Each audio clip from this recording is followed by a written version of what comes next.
ठंड में गरीब ससुराल में अमीर बहू लाई साल भर का राशन। सर्दी का मौसम था। पहाड़ों से उतरती ठंडी हवाएं गांव में दस्तक दे चुकी थी। गांव के छोटे छोटे कच्चे घरों में लोग ठंड से बचने के लिए लकड़ियां जलाते, लेकिन ईंधन भी सीमित था। इस गांव में एक गरीब परिवार रहता था, रामलाल, उसकी पत्नी कमला और उनका बेटा मोहन। रामलाल का परिवार बेहद गरीब था। उनके पास खाने के लिए मुश्किल से अनाज बचता था। ठंड में उनका गुजारा कैसे होगा, यह सोचकर कमला की आंखों में आंसू आ जाते। मोहन पढ़ा लिखा था, लेकिन गरीबी के कारण अच्छी नौकरी नहीं मिल पाई। उसकी शादी की उम्र हो गई थी, पर कोई रिश्ता नहीं आ रहा था क्योंकि सभी लड़कियां अमीर परिवार में जाना चाहती थी। एक दिन गांव के मुखिया के यहाँ से संदेश आया कि शहर के एक बड़े व्यापारी की बेटी सुहानी, जो बहुत अमीर थी, उसकी शादी के लिए लड़का देखा जा रहा है। मोहन के गुणों के बारे में सुनकर व्यापारी ने रिश्ता भेजा। यह सुनकर पूरे गांव में हलचल मच गई। एक गरीब घर में अमीर बहू आएगी, यह सोचकर सभी चकित थे। सुहानी पढ़ी लिखी, संस्कारी और बहुत ही दयालु थी।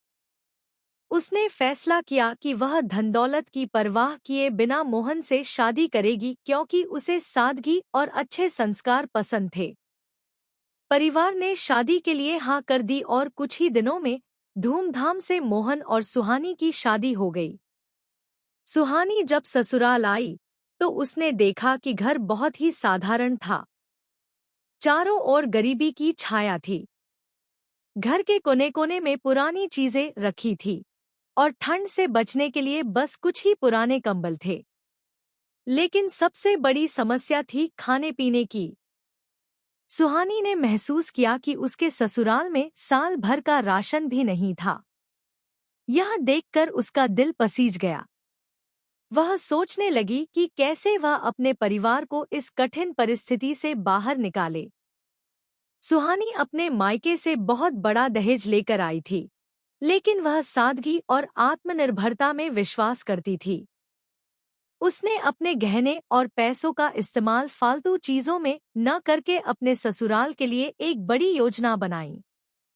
सुबह होते ही सुहानी ने बाजार जाने की इच्छा जताई। मोहन और रामलाल के साथ वह शहर गई और वहां से एक ट्रक भरकर राशन, गर्म कपड़े और अन्य जरूरी सामान खरीद कर ले आई। जब गांव वालों ने यह देखा तो वे हैरान रह गए।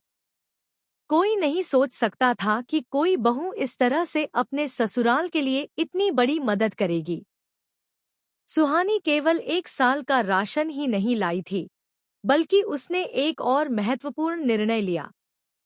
उसने गांव में एक सिलाई केंद्र और एक छोटा व्यवसाय शुरू करने का सुझाव दिया, जिससे महिलाओं को रोजगार मिल सके। मोहन और रामलाल को भी एक दुकान खोलने की सलाह दी। धीरे धीरे सुहानी के प्रयासों से घर की हालत सुधरने लगी। सिलाई केंद्र में गांव की महिलाएं काम करने लगीं, जिससे उन्हें पैसे मिलने लगे। मोहन और रामलाल की दुकान भी चल पड़ी और अब वे आत्मनिर्भर होने लगे। अब रामलाल का परिवार पहले की तरह गरीब नहीं रहा। वे मेहनत करके खुद अपना जीवन सुधारने लगे। सुहानी की समझदारी और दयालुता ने पूरे परिवार की किस्मत बदल दी। गांव के लोग उसकी सराहना करने लगे और उसे गांव की लक्ष्मी कहने लगे। सर्दी अब पहले जैसी भयावह नहीं रही। अब घर में हर सुविधा थी और सभी खुश थे। मोहन और सुहानी का दाम्पत्य जीवन भी सुखमय था। इस कहानी से यह सीख मिलती है कि अगर इंसान समझदारी और प्रेम से काम करे, तो किसी भी मुश्किल का हल निकाला जा सकता है। सुहानी ने अपनी अमीरी का दिखावा नहीं किया, बल्कि अपने ज्ञान और मेहनत से परिवार को आत्मनिर्भर बनाया। सच्चा प्यार और समझदारी हमेशा जीवन को खुशहाल बनाते हैं। सच्ची अमीरी दिल की होती है, जो सबको खुशियां बांट सके।